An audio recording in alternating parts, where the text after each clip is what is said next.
guys semuanya, selamat siang. Jadi hari ini aku udah lumayan mendingan lah ya. Jadi aku belajar untuk duduk dan ini udah lumayan lama ini duduknya. Nggak terlalu kerasa sesek gitu ya nafasnya. Jadi daripada nganggur-nganggur masih nunggu jam makan siang datang, aku mau bikin video ngasih tahu gimana sih perjalanan awalnya aku bisa kena COVID ini gitu loh. Jadi singkat cerita, 2 minggu yang lalu hari Selasa itu aku tiba-tiba yang jam 2 malam itu menggigil banget tiba-tiba. Terus aku putuskan langsung ambil obat Panadol waktu itu, terus aku minum. Ya udah aku tidur. Terus besokannya kan aku masih kerja kan, maksudnya masih masak-masak gitu kan, aku kan jual makanan. Udah gitu di saat aku masak dan jadi pas lagi siap-siap untuk packing makanan dan segala macam tuh badanku tuh rasanya aduh menahan lemes, kayak udah nggak enak lagi gitu, udah mulai kumat lagi kan, panadolnya udah nggak bekerja lagi dong, udah mulai ini panas lagi. Terus tapi aku tetap kuat-kuatin sampai semua pekerjaan beres. Bahkan di tengah-tengah pekerjaan itu sempat aku berhenti dulu, kayak tiduran dulu, terus udah balik lagi kerja, terus tiduran lagi sampai semuanya beres. Langsung di situ aku langsung ambruk.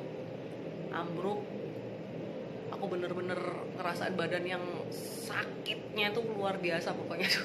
Aduh, pokoknya kalian nggak bakal tahu deh rasa sakitnya tuh, badan tulang semua tuh sakit banget pokoknya.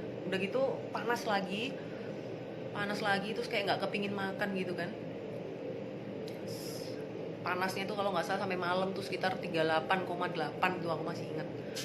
Udah gitu ya minum obat kayak gitu kan.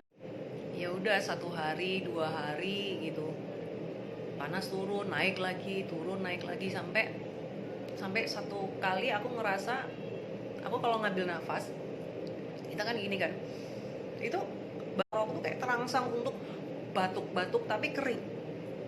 Dan aku nggak sampai flu gitu sih, cuman batuk doang.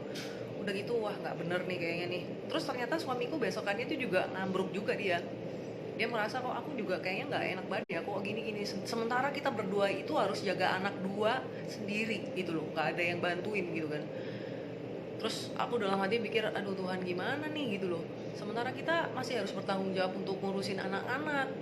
Tapi singkat cerita mamaku datang ke rumah untuk bantuin jagain anak-anak juga sama tanteku juga. Udah gitu kita berdua ambruk kan, kita langsung isolasi diri di kamar depan berdua. Aku sama suamiku tidur di kamar depan, sementara anak-anak di belakang gitu. Udah gitu aku ngerasa kayaknya nggak bener nih, kayaknya kita harus langsung ke rumah sakit deh. Kita tes, kita jangan-jangan kena covid nih gitu. Oh nggak mungkin bla bla bla, suamiku bilang. Ya udah kita tes, kita rapid test di NH. Aku di tes, kita tunggu 1 jam hasilnya kan. Pas sudah di hasilnya dikasih ke kita buka, itu non reaktif itu adalah, rapid test itu adalah melihat antibodi kita apakah terbentuk karena ada virus masuk gitu loh, terutama virus COVID ini ya kan. Terus aku lihat non reaktif, terus aku tanya dong sama petugas UGD, aku bilang, Mbak ini maksudnya apa? Oh jadi ibu negatif. Oh ya udah, thanks God gitu kan. Tapi kok di dalam hatiku kok nggak bener nih, aku bener-bener ngerasa ini nggak bener banget nih, negatif tapi apa yang aku rasakan kok tidak seperti yang sewajarnya gitu loh.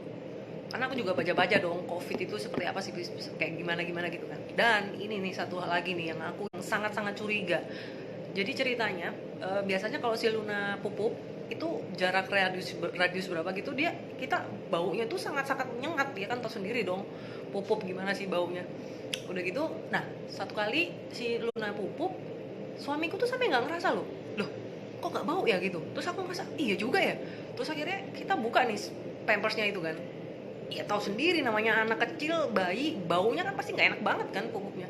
Sampai aku giniin loh pampersnya, aku deketin gini, gila nggak ada baunya. Wah ini udah nggak bener nih, udah nggak bener kok. Aduh ampun dah. Wah ini ya udah langsung dari hasil negatif. Aku rapid test tanggal 17, hasilnya negatif. Tanggal 19 aku balik lagi ke NH untuk cek darah karena aku merasa lemas, berdua ya sama suamiku. Pas dicek yang akunya itu leukositku tuh rendah. Leukosit itu sel darah putih, Dimana kalau sampai dia itu di bawah batas normal, itu berarti ada virus yang lagi nyerang. Wah, dari situ aku udah mikir, wah itu ini beneran nih virusnya nih. Terus saya, tapi gimana ya caranya ya? Akhirnya tanggal 22 pagi aku memutuskan untuk foto paru-paru dengan suamiku. Hasilnya sore, ternyata setelah dilihat di situ ada tulisannya kalau kita tuh suspek COVID-19. Waduh, gawat. Ya udah, langsung kita memutuskan untuk ke mitra keluarga Waru karena di sini salah satu tempat rujukan untuk perawatan COVID kali ya. Udah di sini dicek, di foto lagi, di sisi scan lagi itu parunya, dan dokter bilang memang katanya kayak ada ngeflek gitu ya paru-parunya. Terus mulai dikasih perawatan lah ya, obat kayak obat antibiotik, terus gini, itu langsung kayak dadanya tuh kayak gitu, kayak batuk-batuk. Kalau biasanya kita batuk itu kan yang gatel kan yang tenggorokan kan, ini yang kayak bukan gatel sih, tapi di sini tuh kayak di paru. Jadi kita belum bisa dibilang COVID 100% sebelum hasil PCR atau swab yang beredar itu menyatakan kalau kita COVID atau tidak. Hasilnya itu lama banget. Kemarin aku terhindar dari COVID ini ya kan.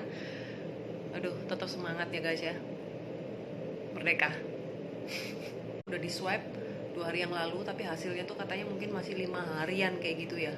Jadi swab itu apa sih? Jadi kita tenggorokan kita itu diambil sampel cairannya, itu cuman pakai ini apa namanya kayak cotton bud panjang gitu. Apalah kalau perlu kita pakai APD guys ke supermarket guys. Aduh, udah kalau ngerasain sakitnya ini, aduh nggak enak banget deh. Nafas nggak enak, badan nggak enak, semua nggak enak. Pokoknya semoga semuanya sehat-sehat. Jadi kita suruh gitu terus di kesek gitu di sini. Jadi nggak enak sih, kayak kita mau muntah gitu. Nah itu terus dimasukin dikit ke dalam ini kayak cairan itu atau cairan apa. Nah itu nanti mamiku ya abis gini aku mau gimana ya, intinya aduh di rumah aja lah, lu nggak berani keluar lagi. Nah terus lagi nih, waktu itu aku kalau ke hoki kemana itu kan wah aku lengkap pakai sarung tangannya juga sarung tangan yang tenaga medis guys. Tapi lama-lama waktu di kayak jalan-jalan di hoki, belanja-belanja itu aku merasa kok aneh ya kalau aku pakai begini-begini. Sebenarnya itu salah, biarin orang bilang kita aneh, biarin, yang penting kita save diri kita. Udah ini udah itu udah ya, namanya juga musibah, namanya juga harus terjadi di diriku ya, semoga tidak terjadi di semua orang yang lainnya. Kalau memang bisa dihindari ya dihindari. Jadi aku sama mungkin dibawa ke lab gitu ya. Jadi kalian yang saat ini sehat-sehat aja, itu jangan lupa cuci tangan, jangan lupa pakai masker kalau kemanapun kalian berada gitu ya. Karena aku udah pakai masker, udah pakai ada disinfektannya kayak gitu ya. Tapi ya nggak tahu lagi nih virusnya dari mana. Terus aku udah pakai masker, cuci tangan, masuk mobil pakai hand sanitizer lah, apalah, aduh udah banyak banget lah pokoknya. Mungkin aku pas lagi lengah lupa udah cuci tangan tapi memegang uang itu lagi atau apalah ya. Terus dari barang-barang yang aku terima itu juga di rumah udah aku semprot misalnya dari bang ojol ya kan, aku udah semprot. Pokoknya jangan dengerin apa kata orang. Aku ngerasa aneh, nggak mau pakai sarung tangan lagi. Ya siapa tahu sebenarnya sarung tangan tuh kan yang menjaga aku tuh sebenarnya. Aku karena malu, aku ngerasa aneh sendiri. Sekarang udah nggak usah pikirin orang mau ngomong apa. Aku masih sering ke pasar mana ya, pasar deket rumah lah ya, Citraland. Terus kadang-kadang juga ke pasar modern gitu. Aku udah pakai masker. Bahkan yang di pasar modern tuh kita kalau mau masuk tuh harus cuci tangan dulu, terus kayak masuk ke ruangan yang. Jadi COVID ini cuman bisa dihindari guys. Jadi ya nggak salah tuh pemerintah bilang kalau kita tuh harus di rumah aja, jangan kemana-mana. Tapi ya namanya juga aku ibu rumah tangga kan masih harus ke pasar. Kemarin itu jadi ceritanya gini, aku tapi tetap kena. Dan aku curiganya ini tuh dari uang yang aku pegang. Jadi uang kembalian lah, uang apa itu aku emang nggak bawa tas ya. Uang tuh langsung aku masukin ke saku. Nah emang aku udah pakai hand sanitizer, cek darah. Waduh tiap hari kita dicek darah tiap hari. Bukan cek darah yang biasa tapi cek darah arteri. karena di darah yang arteri itu lebih kelihatan banyak oksigennya daripada di vena. Jadi